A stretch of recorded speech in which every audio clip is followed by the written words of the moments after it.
Hi there, how are you today? Diana from Adirondack Girl at Heart. I teach vintage and antique lovers how to create successful antique businesses. One of the ways I do that is through these videos. Today we're going to be focusing on Yellowware. We're going to look at some of the history and talk about some of the values. I fell in love with Yellowware years and years ago, seeing my grandmother use this beautiful Yellowware bowl to make her famous snickerdoodles and banana bread.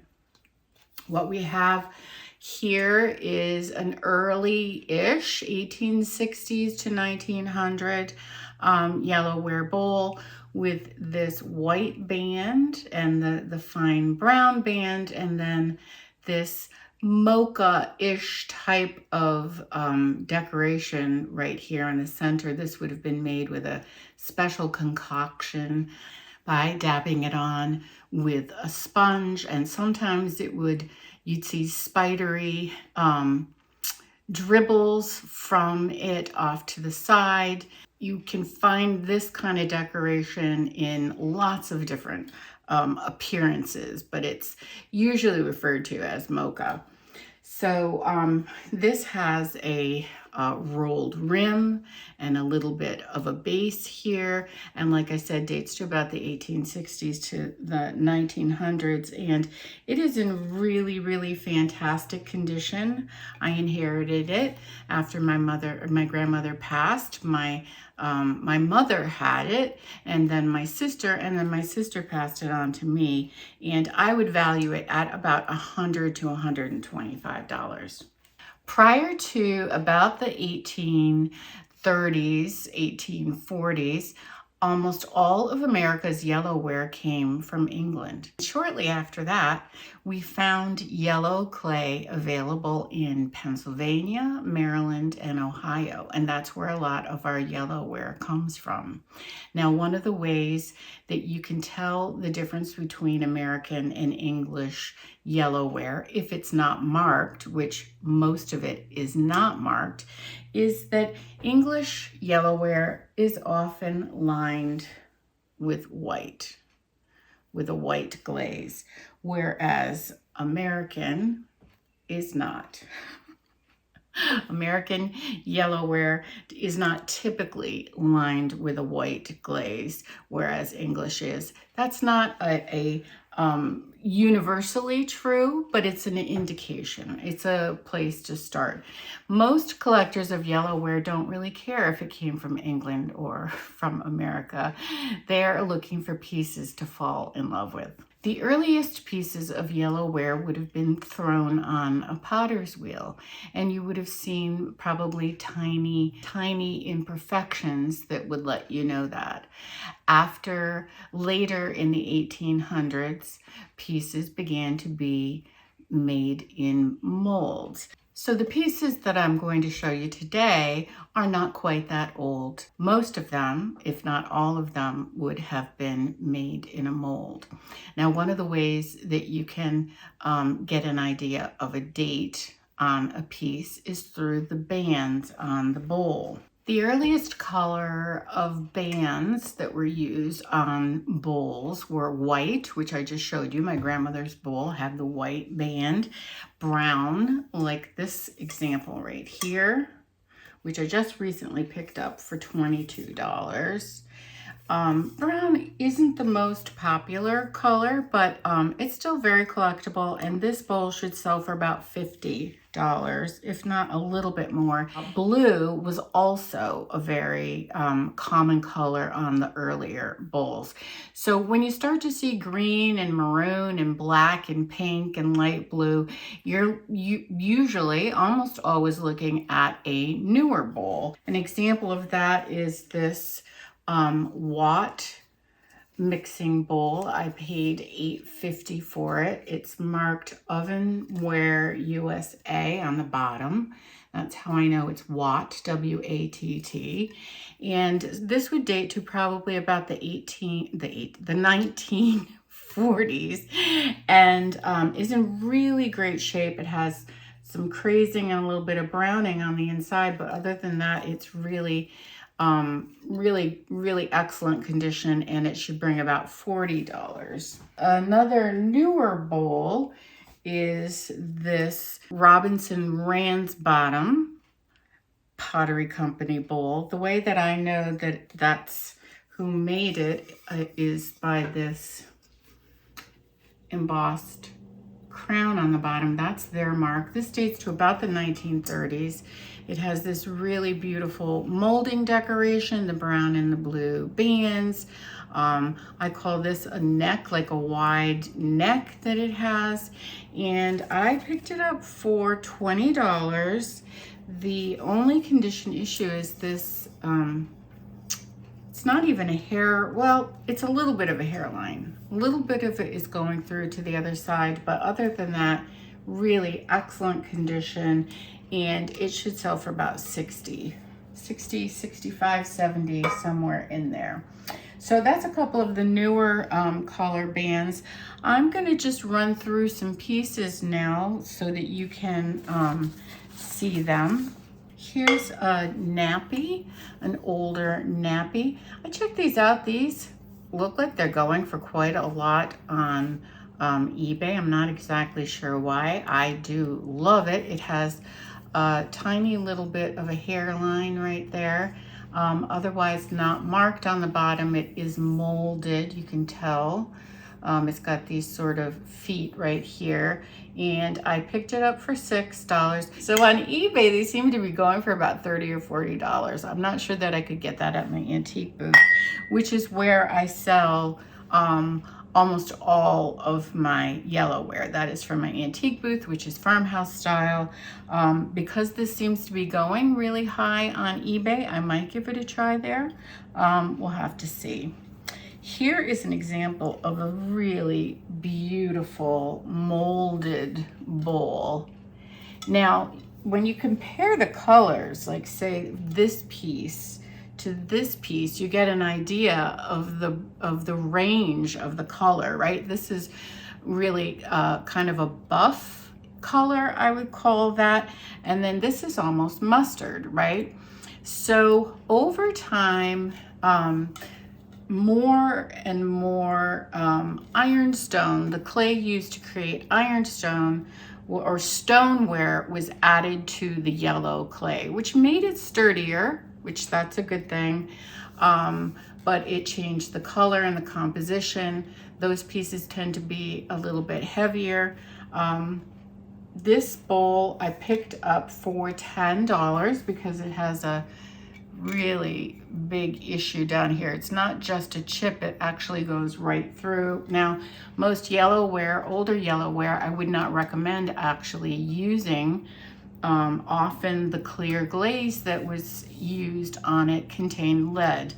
And I've been told that you can pick up lead testing, little lead testing kits at like Home Depot and that sort of thing, but generally lead was used. So you're buying Yellowware for its beauty and to decorate with. So this piece, like I said, I picked up for $10. It's gorgeous. Other than that really big issue on the bottom, I'm gonna price it at about $50. If it didn't have that issue, it would be, I would price it at more like $100 or $125. It is a 13-inch bowl, so that's a really large size. The Yellowware bowls were made up to 18 inches in diameter, right down to about 4 inches. And usually the largest and the smallest are the most valuable. They're, for whatever reason, the hardest to find. So bowls were often made in graduated sets, 6 or 7 or even 8 bowls. Here is a butter crock that I picked up. It is also severely damaged, but I just loved it. I feel like it has a lot of stoneware in it. It's very heavy and very, very weighty. I paid $7 for it because it has this chip right there and a crack right here. It should nonetheless bring about $18 to $22 because it's a beautiful shelf piece. As I said, is a butter crock, and it would have originally had a lid. The lids are often not found with the pieces, of course, because they would be very easily broken, right? So another kitchen item that is commonly found in Yellowware are pudding molds. This one has the corn. I paid $4 for this mold, which is in really pretty decent shape. Chip right there, chips, little tiny chips on the bottom. Yellowware is one of those items that people are not as concerned about having issues like that. Of course, people prefer pristine examples, right? But Yellowware is an earthenware that is fairly easily chipped, and often you'll find chips that are really old. You can sort of tell this is an older chip because it's a little bit darker there. So this piece in this condition would sell for about $20 to $25 back in the day. By that I mean back in the 1990s, it probably would have sold for closer to $100. Here's a pair of custards that are so interesting. I immediately knew that they were Yellowware, but had never seen custards with these little flowers on them. So what I found after a little bit of research is that these sell really, really well on eBay. So I will be trying these. And in fact, there was a pair that had the flowers like this, and they sold for almost $100 for the pair on eBay. So I paid $5 for the pair. They're in really good shape, other than what you would expect after 100 years. I found it really interesting that the bottoms look so different, and I scrubbed, I scrubbed away. That is not coming off. This is my most recent purchase, and I picked this up at a garage sale. It was $10. A woman was selling off her brother's collection at a garage sale. I'm not sure why. Apparently there were hundreds of pieces, but I am not an early morning person. So by the time I got there, there's only a few, but I found this really interesting, unique piece.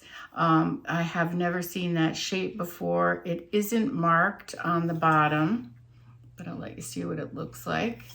And it is in excellent, excellent condition. So I'm hoping to price it at $100 or $125. Really like that.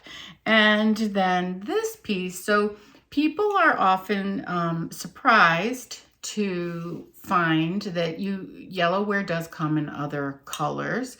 This is yellow and green.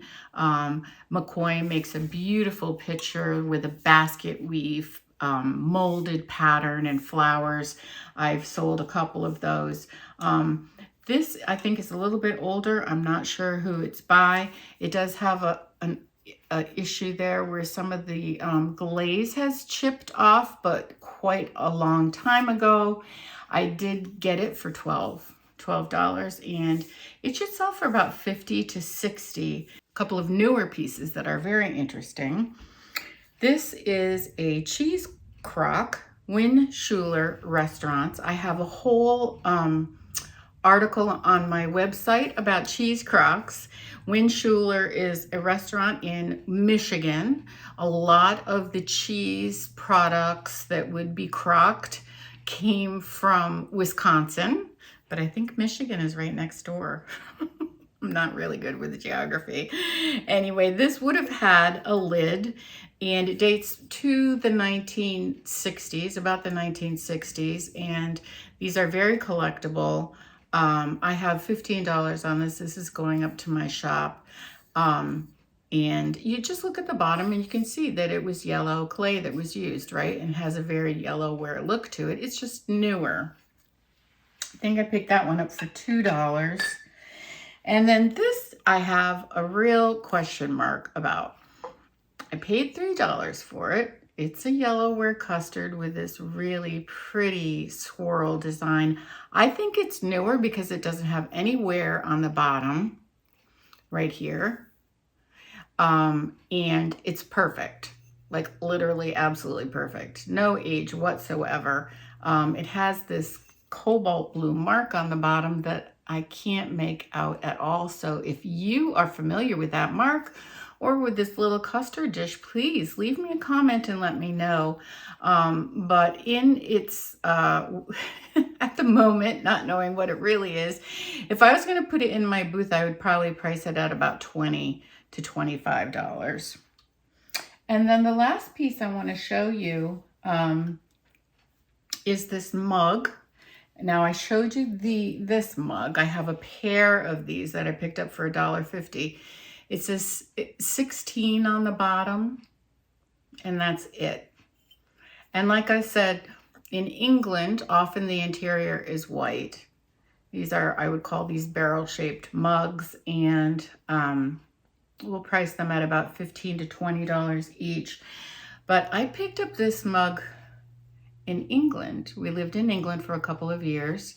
It's got the mocha design on both sides, and you can see how this is a little more spidery than the mocha design on my grandmother's mixing bowl. This was brand new when I bought it. I bought it at a pottery in England that had, it was kind of like a little museum, and then it had a gift shop. So I think I paid 16 pounds for it. I fell in love with it. I didn't use it for 10 years, and then I decided, well, that's crazy. I'm going to use it. You can see that the handle was applied. I believe that this was made on a potter's wheel. And I started using it, and it cracked. So bummed. It cracked, and look at the inside.